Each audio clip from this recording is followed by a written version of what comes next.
3rd, the fight for the faithful. It's happening in South Carolina. 2 no-shows, but 4 GOP candidates, Senator Ted Cruz, Senator Marco Rubio, Governor Jeb Bush, and Dr. Ben Carson, all speaking at today's Faith and Family Presidential Forum in Greenville, South Carolina. Each candidate trying to woo the all-important evangelical vote. Senator Ted Cruz tapped into those voters in Iowa, propelling him to victory. But can he do it again?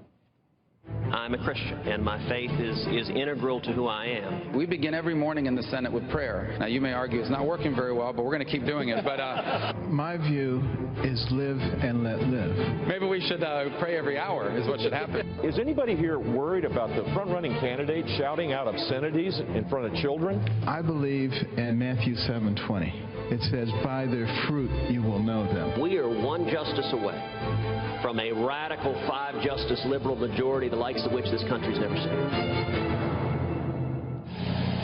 South Carolina Attorney General and co-moderator of today's forum, Alan Wilson, goes on the record. Good evening, sir. Hey, Greta. Good evening to you, too. Nice to see you. Well, you had 2 no-shows. At least I call it no-shows. I mean, Governor Kasich and Donald Trump were not there. Did you talk? Do you know why they didn't show up? Why they weren't there? No, we actually reached out to both those campaigns, and there was an earnest effort on both campaigns to be here. Mr. Trump sent a surrogate, and I know that Mr. Kasich tried to, but they had irreconcilable conflicts, and so we understand it. This forum was only created about 2.5 weeks ago. How important or how big is the evangelical vote in South Carolina?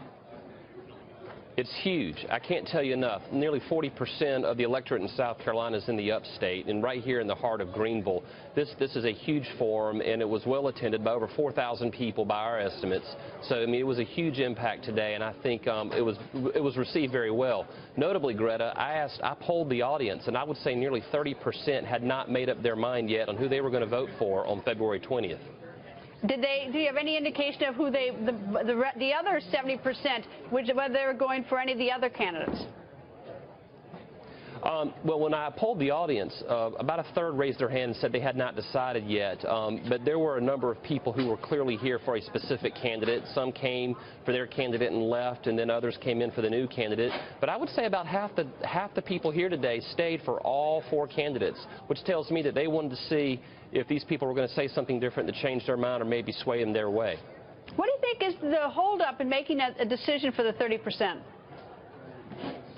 Well, in the last couple of election cycles, you know, you've had 2 dominant people. You know, 8 years ago, you had Senator McCain, you had Mike Huckabee, and 4 years ago, you had 2 individuals basically vying for the leadership of the Republican Party. Here, we still have about 5 or 6 solid candidates, and the people here in South Carolina truly are torn. It's like a buffet where you want to eat everything at the buffet, but you're just not quite sure what you have a hankering for.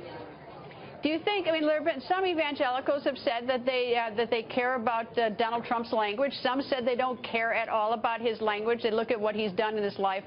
Any sense of how he sort of is perceived by the majority of the evangelicals there? Well, there was no hostility toward Mr. Trump today at this event. There were a couple of people who, were obviously upset that he had used certain words recently in interviews or on stage in front of large groups, and there were a few people that shouted out about it. And like I said, my sense of things is that there are some people who, if they're already for him using that language isn't going to turn them off. There might be a few people who are on the fence that might be offended and not go his way, but large in part, I don't think it's going to move the needle one way or the other. What do you think is the most important, social issues, economic, or national security with that audience tonight? Well, a lot of the issues we talk about involve all 3. A lot of the issues involving regulations coming out of the federal government. The federal government right now is sending nuclear waste in violation of the federal agreement with Russia. That's also a public safety. It's a nuclear issue. It's a family issue. The utility rates are going up in South Carolina because of the policies coming out of this administration. People are sick and tired of the regulations coming down and choking them and raising the cost of living and the cost of running a business. So I think they all run together. They all flow. Governor Nikki Haley has not yet endorsed. Would that be important to any of these candidates? I'm sorry, say again? Governor Nikki Haley has not yet endorsed. Would that be an important endorsement? Will that sway any voters there? Well, listen, I think, anyone the governor, it's not going to hurt. I mean, the governor could give an endorsement. That could certainly help a candidate at the last moment. I can tell you personally, a lot of people are coming to me saying, I just don't know who to pick. Who are you going to vote for? Who are you going to choose? And, of course, I tell them I'm not ready to make that decision. So if they're asking me, I'm sure they're asking the governor. So I can only assume that a governor's endorsement would be helpful to a candidate. Are you undecided? Is that what you mean? You two are undecided at this point?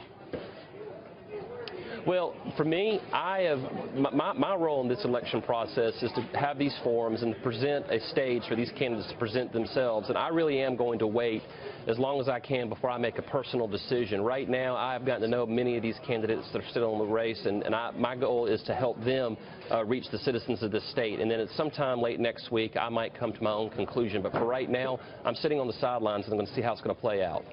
Thank you very much, sir, for joining us. Yes, ma'am. Thank you, Greta. Glad to be with you.